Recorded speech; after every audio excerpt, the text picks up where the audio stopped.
If you tuned in, we live. Just put a couple weeks. Is that yours? That's my beer. I do that every week. Swiper, no swiping. Is yours? He swipes.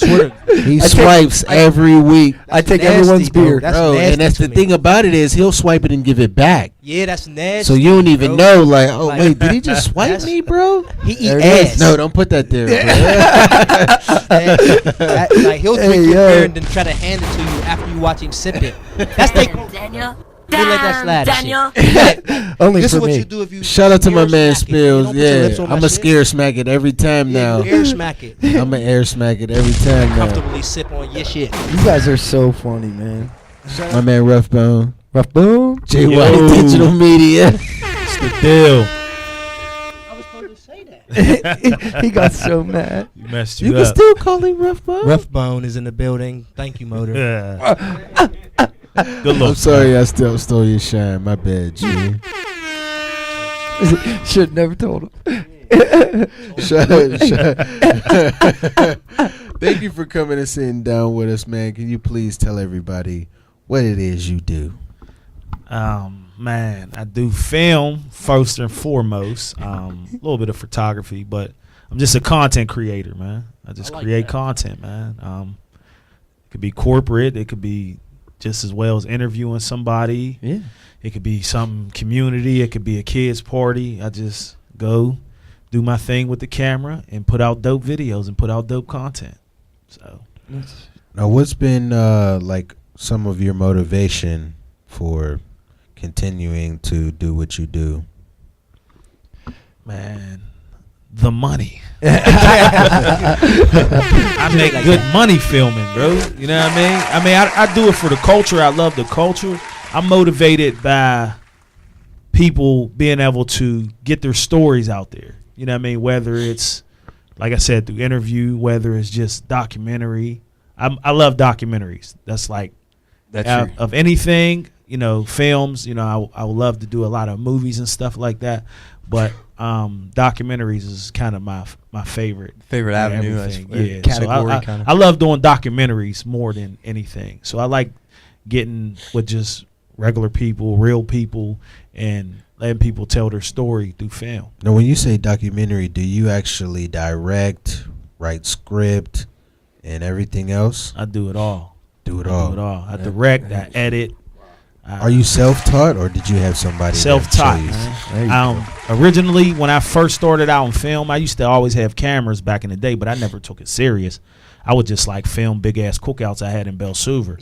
Like I would have big ass cookouts, and I would just have like, I started out with like high 8 tapes. This is way back in the day. This was like right after the big VCR stage with the big ass cameras. It was like right after that, the high 8 tapes. I would have little cameras, but I never like, back then I didn't have no editing programs or nothing like that. So I would just film, you know what I mean, fucking around. But then I just started learning a little bit more about it. One of my boys, he had downloaded an editing program off LimeWire. This throwback. Wow. I remember that.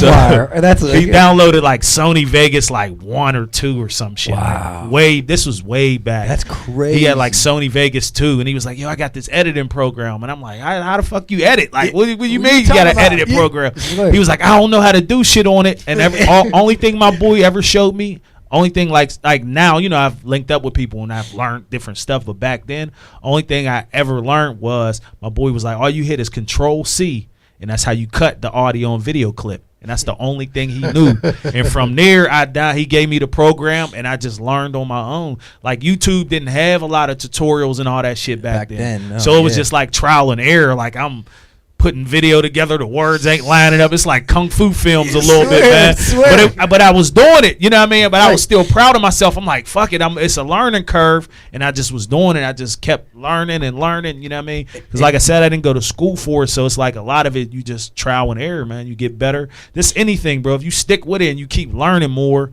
you're going to get better. Exactly. Like if you get stagnant and you want to think you get to a certain level and you want to sit back and relax, you're not going to go to that next level, man. Right. So you got to just keep going and keep learning. I mean, I read books, I watch tutorials, I watch other, ways.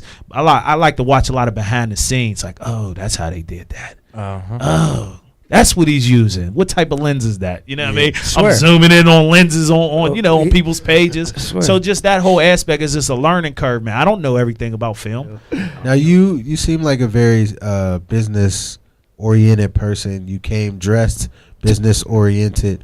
How much do you feel like appearance plays in this business? Oh man, it's major, man. And it depends on what you do, you know what I mean, what you're into, man. So I try to keep my appearance up. Like if I'm out filming, I'm dusty out. You know, I'm carrying, man. I'm getting dirty, sweatpants with paint on them. Like I'm working, you know what I mean? But when I'm out in the public eye, I kind of keep my image up because you never know who you might bump into. You know what I mean? It just depends on what avenue you're in. You know what I mean? Like if you're like a trap rapper, you gotta like have the gold chains and you gotta have the whole kit. Yeah. But if you're just like a regular hip hop backpack dude, you could be like a dusty dude. It doesn't matter. Like because people's more worried about your bars than anything. So it's like all in what avenue you in. You know what I mean? So but me, I just try to stay on business, and plus I like the way dressed different than everybody in Pittsburgh, man. You don't see too many dudes dressed like this. Everybody looks the same. I don't want to look like my little brothers. You got any directors that you like how they work or that you look up to?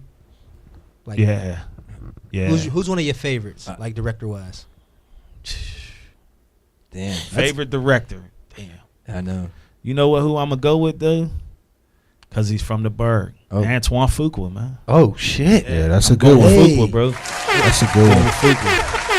What movies? Like? And your man that directed Black Panther. He's like up and coming. Michael, I forget what his last name is. I know. I forget what his last name is. I know it, but it's like, damn, I feel butt for not knowing his last name right now. So but Steven Spielberg is like. I was about to ask you. Like, so do you think like there's a new wave coming? Like, cause back in the day, it might. I don't know all the names, like maybe Michael Bay or something like that. But like people like that, you think there's new blood coming up, or do you like the new change in movies? You always ask that for rap. I like the way films are going, because all the time you don't have to have them $100 million budgets to make a dope film. You know what I mean? If you look at something like on Netflix, like Adulterers, like how they shot it like all in one room, but it was a dope movie. I liked it. You know what I mean? Mm-hmm. Take Get Out, for instance. It was only $4.5 million budget, I think. You know what I mean? But it made, it's just more the storyline and putting the people. And then he really didn't have a whole bunch of big name actors neither. So it's like people's knocking all those stereotypes down. Oh, you got to have Denzel. Oh, you got to have this type of budget. So guys is coming up with ideas and they're being creative now to where they're knocking all those stereotypes down. Even like with Black Panther was like, all black cast is not going to do this, do these numbers. And it defied all what they said. You know what I mean? So it's like now it doesn't matter. You know what I mean? You could do something like back in the day, like Blair Witch Project. That was like monumental. It was a bullshit movie. But look with the numbers it did. They did that. You know what I mean? Didn't they? I don't know where they. I don't even remember where they. I think they said. They filmed go there. They filmed like the West scene. Virginia. But Or something. No. It was Pennsylvania, but it was out a little bit. But just stuff like that, man. Just like it doesn't. Sometimes it doesn't take. Sometimes like me as a filmmaker, like I've wrote movies before. I wrote movies about jitneys in Pittsburgh. I wrote another movie. It was a comedy, and I felt like I had to like get all these big budgets and stuff like that. And it was like, damn, this shit, you know what I mean? Nobody's not going to come save you, bro. It's like, so, and then I just end up creating my own film on just an idea, you know what I mean? So that's where I'm at now. Just finished my first film. We need to talk about that. Yeah, we definitely. That's what I was going to say. Can you tell us more about your first film? Like, what's the title? So, do you have a title yet? Yes, I have a title. So my first film, I just shot it in March. It's called Everyday Hustle. Oh, wow. So I put a post on Facebook. I was like, I need a name for this movie. And one of the least likely people I would have thought came up with the name. Like this dude from my hood, like he's a cool dude, but he just like gets drunk every day. He's cool as hell. But he came up with the name. Like I wouldn't expect him to come up with the name. I mean, it was like 200 comments, man. And I just went back through them and he came up with the name, Everyday Hustle. So the movie came about. I was just in my house. I'm in a labor's union.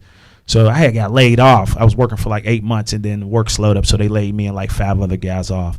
And it was on a Sunday. I was just watching my daughter and she was like, she didn't say, I was just in a house and I was just like, man, this would be crazy if I was a single dad. My wife was at work.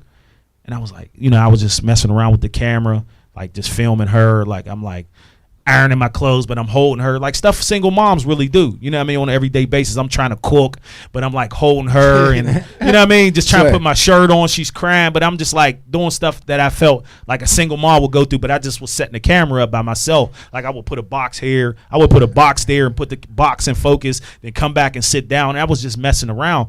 Like, and then I was just like, man, what if I made this into like a little short film or a documentary? Right. And then that's when my creativity just kicked in. It was just like, damn, what if I made this shit into a movie about me being a single dad and I'm struggling, I don't got a job, and at the time I didn't have a job. You know, I do film, I make money off of that, but I was just thinking like, and I was just start creating, man. I just start coming up with ideas, and I just start calling my boys like, oh, all right, look, I'm about to shoot this movie, bro. I need you to be in this scene. This is what I'm doing. Come over. All right, just come over. You know what I mean? I'm gonna come to your spot, and I just start calling people, and I just start making up a story as I go, and I was just calling people, and it just start coming.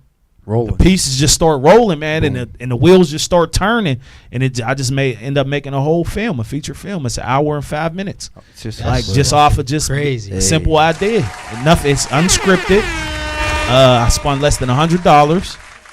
Wow. So there was no budget. That's what's up. It's unscripted. Everybody's saying it's freestyle. I just was like, you know, it just made it might be like, all right, Motor and Spillz. I need y'all for a scene. We're gonna talk about what happened yesterday in the hood, you know what I mean? Sure. And we just, you know, and we just sit, and every shot I just shot basically over the shoulder because I didn't use 2 cameras. I was running, gunning. Right. So when I first initially started, I wasn't even using audio. I was using audio off the camera because, like I said, it wasn't even meant to be a film. Mm-hmm. So then after that, after I started coming up with ideas, I started using my H1. So I started using my little recorder and stuff like that. So I was just shooting all over the shoulders, which all the shots are basically focused on the person I'm talking to. Correct. So I want people to get, I wanted people to get in tune with the people I'm talking to as well as, you know, me. So all the characters, everybody did a great job. I have nobody who had acting experience in it, and everybody killed it, man. Everybody did a great job, and it came together, and I'm making it into a web series. So right now I'm gonna release it.